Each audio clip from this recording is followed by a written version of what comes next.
Working on multiple projects can be really, really fun. If you're like me, I really like to do music. That's my job. I really like to write. I also do a lot of painting and art type of stuff, and I don't know, a bunch of other things too, like doing these videos. But sometimes it can be a little bit hard to manage, and I've definitely learned a lot over the years on how to do that.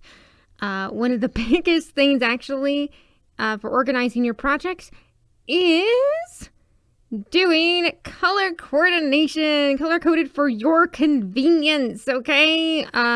It really does matter because that way you can assign different projects to different colors. It also kind of helps, at least me, get into the headspace for the project.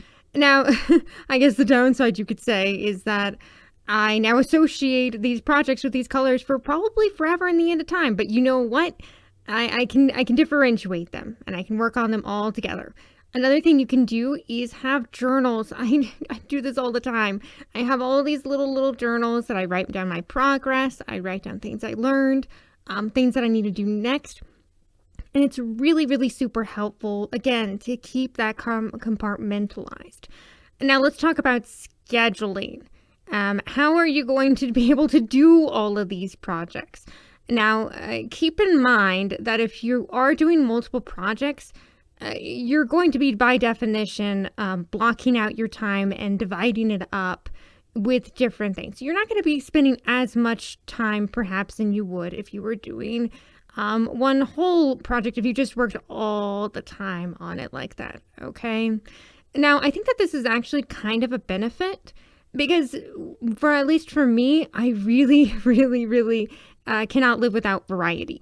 I need this variety in my life. Let's go ahead and turn that E orange. It makes me happy, and I think it also kind of helps to clear your head, which is another reason why I do like doing multiple projects, and I encourage others to do so. But as far as schedule, some of the things that I have tried are if you break down the week like this, and you can definitely work on, let's say, project A on Monday, Wednesday, Friday, whatever, okay? And then similarly, you can block off your other projects to work on other days, but not necessarily the same number of days. Maybe you just work on project C on Saturday, and that's all it really, really needs. Be flexible. See what works with your own personal schedule, especially if you have a job or a career that's outside of your creative passions.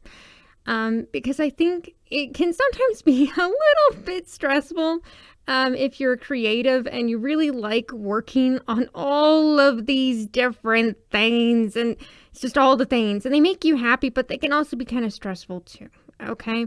So I hope a few of these tips have helped you so that they're not as stressful and you can more focus on just kind of having fun with them. Because creative projects are really, really super fun to do, and I don't think that they have to be stressful. So these are just a few of my tips on managing them. So let me know if you have any tips of your own. I'd love to hear them. And I hope you have a beautiful, wonderful day, and see you in the next one.